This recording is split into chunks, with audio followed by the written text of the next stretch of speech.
Step into a laundromat at midnight. The city outside is hushed, but inside the fluorescent light is relentless, humming as machines spin with almost mechanical indifference. Shirts and socks whirl in a blur, quarters clink into metal slots, and the air is thick with detergent and exhaustion. It feels like an in-between place, neither home nor work, public yet strangely intimate. At first glance, laundromats seem banal. They are not celebrated in architecture journals, nor immortalized in business school case studies. They are the backdrop to daily life, not the drama itself. And yet, in this ordinariness lies a paradox. Laundromats quietly generate billions of dollars each year. In the United States alone, the industry produces more than $5 billion annually, with some individual stores earning six-figure profits. A business dismissed as mundane, even unworthy of notice, has proven to be one of the most durable wealth engines of modern capitalism. The irony is striking. We live in an age enthralled by disruption, where value is often equated with novelty. Tech entrepreneurs pitch the next revolutionary app. Venture capitalists chase the promise of exponential growth. Against this backdrop, laundromats appear almost archaic, relics of a pre-digital economy. And yet, while startups collapse and unicorns stumble, the laundromat persists, profitable, reliable, strangely invisible. So, what are we really looking at when we look at a laundromat? Is it merely a service business, a collection of machines monetizing a universal need? Or is it a window into deeper truths about society? The economics of necessity, the social architecture of urban life, the quiet power of so-called boring businesses. Consider the paradoxes. Laundromats are simultaneously public and private, essential and overlooked, hyper-local yet globally ubiquitous.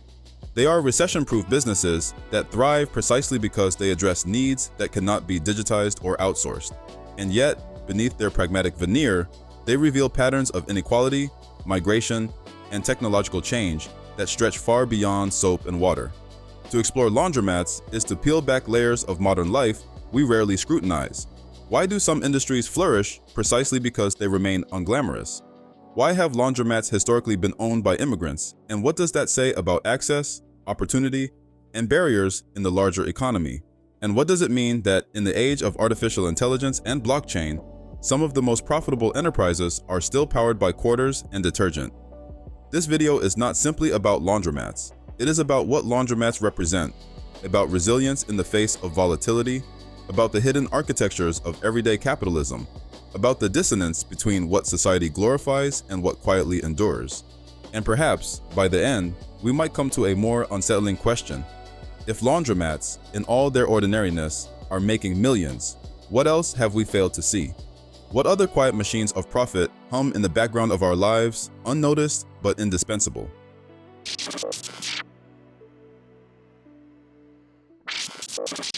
Before laundromats existed, laundry was not merely a household task. It was a form of endurance. In the 19th century, wash day was an all-consuming ritual, often described in women's journals with a mix of resignation and dread. Clothes were scrubbed on washboards, wrung out by hand, and dried on lines that cluttered backyards or crowded city rooftops. It was work that swallowed time, energy, and, in many cases, dignity. The invention of the washing machine in the early 20th century promised liberation, but access was uneven. Early machines were expensive and required infrastructure, running water, reliable electricity, that many households, especially those in urban tenements, did not have. In this gap between invention and accessibility, the laundromat emerged.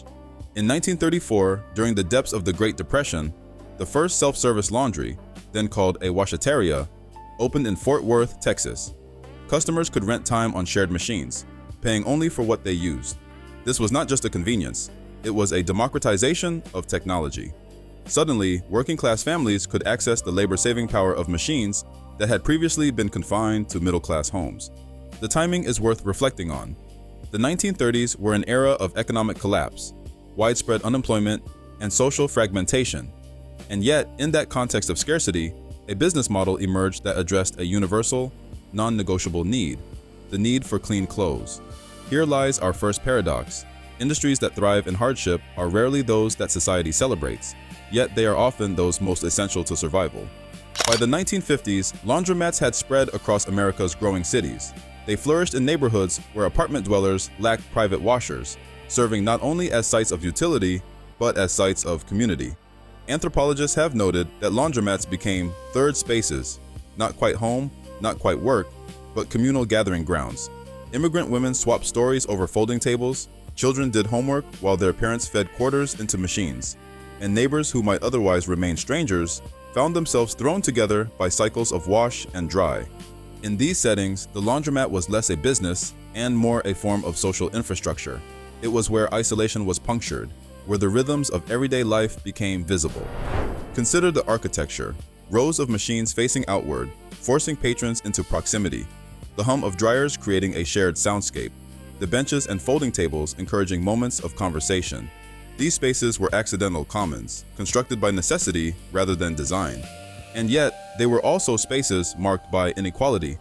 The very existence of laundromats presupposed a divide: those who could afford private machines at home and those who could not. In this sense, laundromats became a quiet marker of class distinction, visible evidence of who belonged to the realm of convenience and who remained tethered to communal labor. This contradiction persists today. On one hand, laundromats represent accessibility, providing affordable services to millions of renters and low-income households. On the other, they signify exclusion, a reminder that in one of the wealthiest nations in the world, tens of millions still lack the infrastructure to perform a basic household function in private. It is tempting to romanticize laundromats as democratic spaces, and in some ways, they are. But democracy, in this context, is not equality. It is shared necessity. The laundromat does not erase social divides. It makes them legible. You see the young professional folding suits next to the construction worker cleaning overalls, the immigrant family alongside the student living on loans. Everyone is present, yet the reasons for their presence are different, bound not by choice, but by circumstance. We should also notice the temporal paradox embedded here. Laundromats are both timeless and time-bound. They are timeless in their function. People have always needed to clean clothes and will continue to do so. But they are time-bound in their emergence, tied to a very specific historical moment when technology, urban density, and economic hardship converged. That convergence produced not just a new service industry, but a lens through which we can examine broader societal tensions: access versus exclusion, individuality versus community, necessity versus invisibility. To call laundromats boring businesses, as some contemporary investors do, misses the point. Their endurance is not an accident of market forces. It is the consequence of deep structural realities. They exist at the intersection of technology, inequality, and daily life. They are both the symptom and the solution of systemic constraints. So, the laundromat is not merely a convenience, it is a mirror. It reflects the way society organizes labor, distributes technology, and negotiates public versus private life. When you step into a laundromat, you step into a microcosm of the social order, machines humming quietly as they turn the cycles of history itself.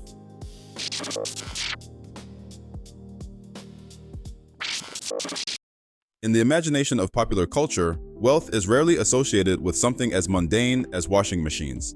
When we think of fortunes, we picture technology startups, Wall Street trading floors, or luxury brands. Yet, in the quiet corners of strip malls and side streets, laundromats have quietly generated millions in annual revenues.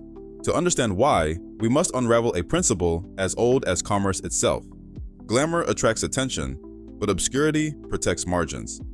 At its core, the laundromat business is deceptively simple.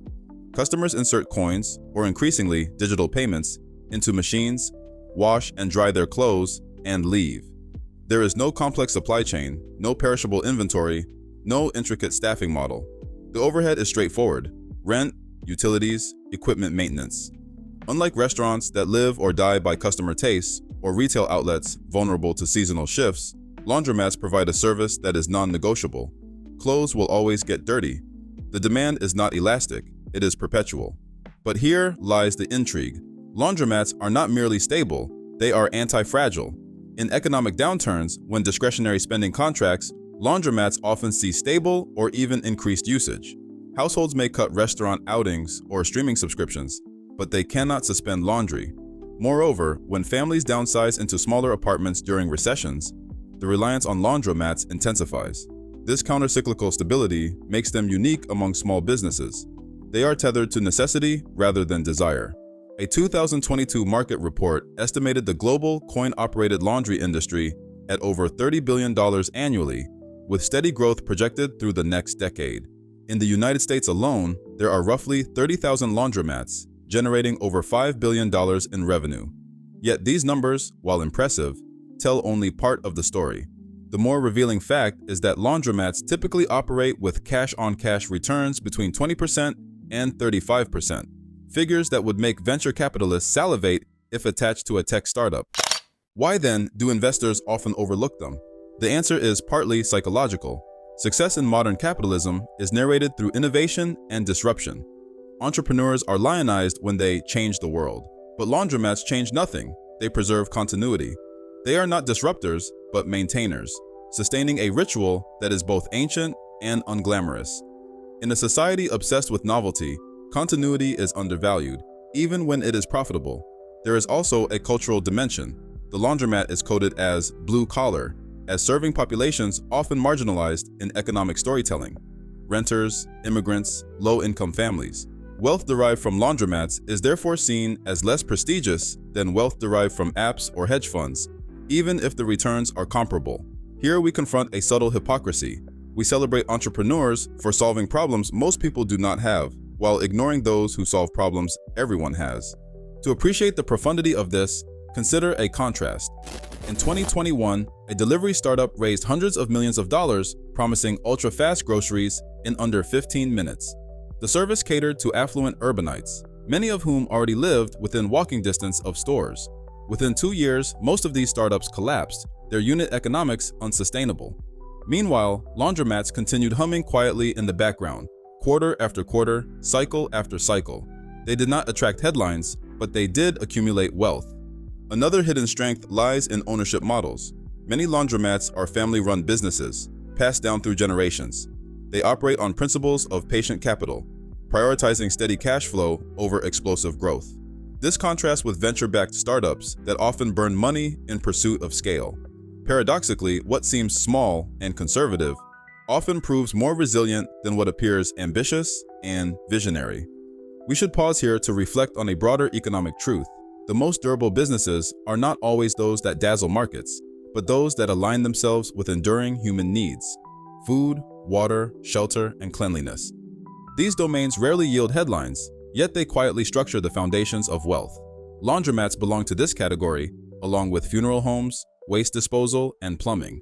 These are industries built on inevitabilities, not whims. And yet, inevitability does not mean immunity. Laundromats face their own pressures: rising utility costs, competition from in-unit laundry, gentrification displacing urban populations. But unlike industries subject to the volatility of taste or the obsolescence of technology, their risks are structural rather than existential. Even in the most futuristic cities, people still need clean clothes. No app can digitize away a coffee stain. The economic resilience of laundromats also forces us to interrogate our own assumptions about progress. Why do we valorize scaling fast over lasting long? Why do we perceive stability as stagnation rather than as quiet triumph? If capitalism is often described as a storm of creative destruction, laundromats represent a countercurrent, a reminder that some of the most reliable profits come not from riding the waves, but from anchoring oneself to the seabed. This is not merely a story about laundry, it is a parable about how we define value. In overlooking laundromats, we reveal a cultural bias toward spectacle. In celebrating startups while ignoring stable cash flow businesses, we expose our discomfort with the mundane. And in recognizing the profitability of laundromats, we confront an unsettling thought. Perhaps the path to wealth is not innovation, but humility, serving needs so basic that they escape glamour entirely.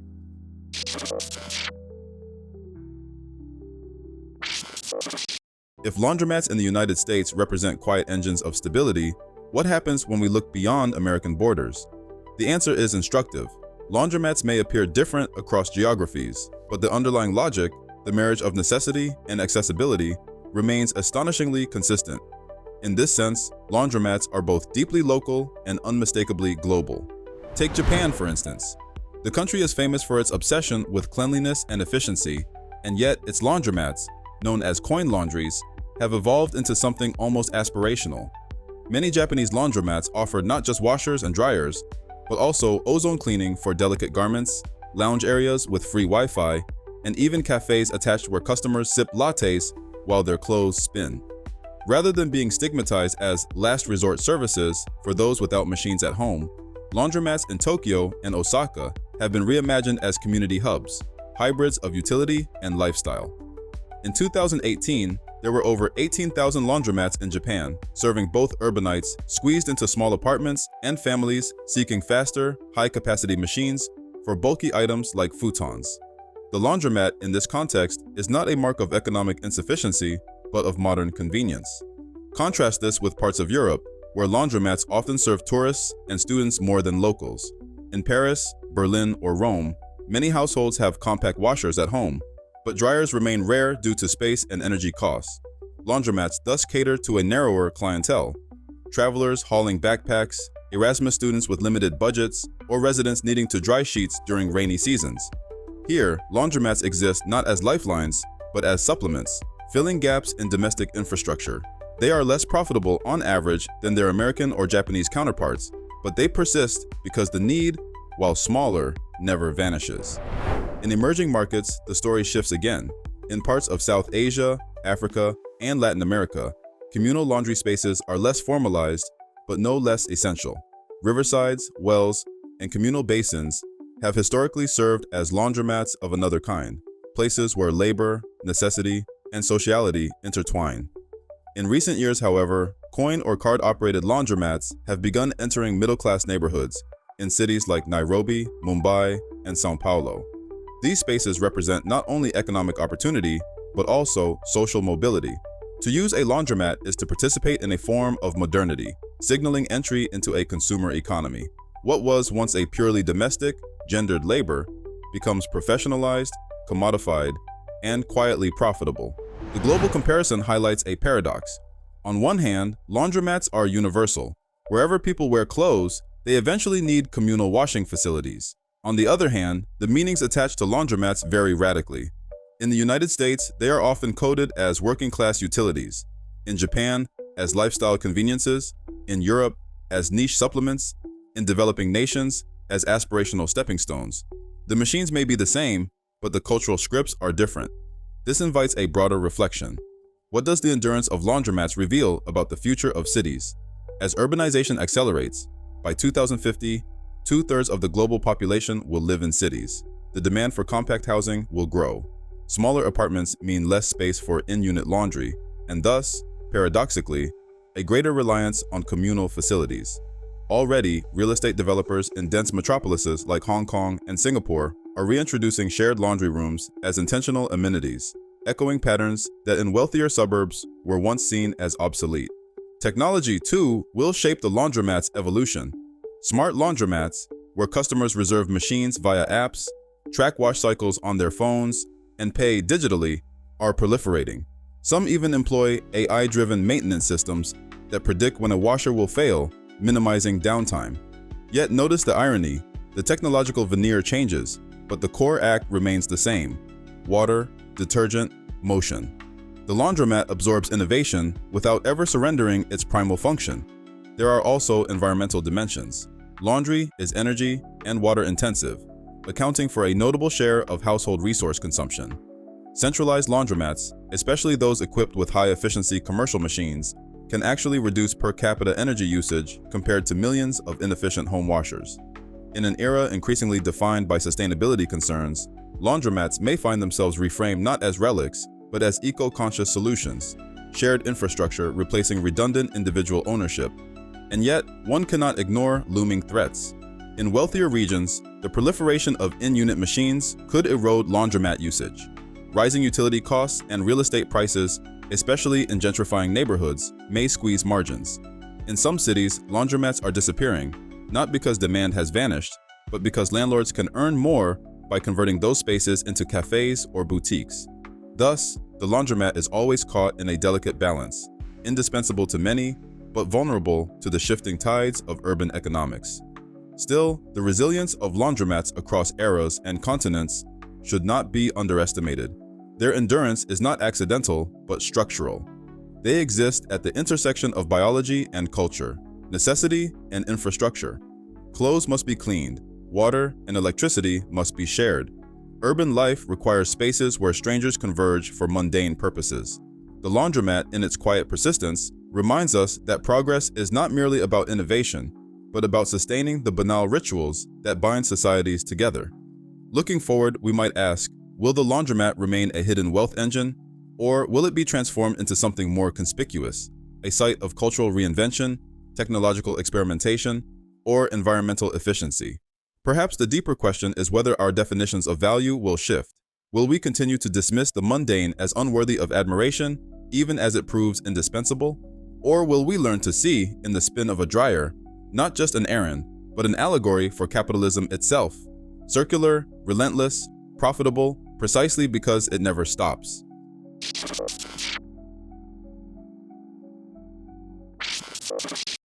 The story of the laundromat is, at its core, a study in durability. It demonstrates how certain industries persist not through reinvention, but through alignment with fundamental human needs.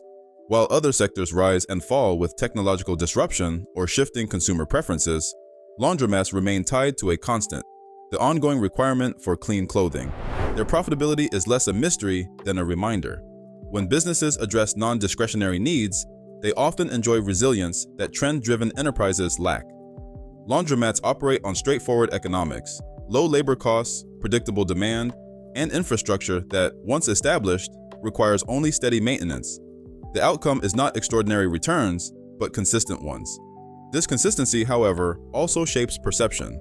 Laundromats rarely appear in business headlines or innovation narratives, partly because they lack glamour and partly because they are associated with working-class communities and immigrant entrepreneurship. Their invisibility is not due to insignificance, but to the fact that they do not fit dominant cultural frames of success or disruption. Looking forward, the laundromat will likely continue to adapt incrementally. Urban density, rising housing costs, and sustainability considerations suggest a stable demand for shared laundry services, even as technology introduces new conveniences such as digital payments or smart scheduling systems. At the same time, pressures from gentrification and shifting real estate priorities may reshape where laundromats operate and who they serve. The broader lesson extends beyond this single industry. Laundromats highlight the distinction between what is visible and what is durable in economic life. While attention gravitates toward the new and the spectacular, much of the world's wealth is sustained by systems that are neither. Examining these industries provides a more balanced understanding of capitalism, one that accounts not only for rapid change, but also for quiet continuity. In the end, the laundromat is less an anomaly than a case study. It illustrates how ordinary businesses, grounded in necessity, can generate substantial and sustained value, even while remaining largely unnoticed.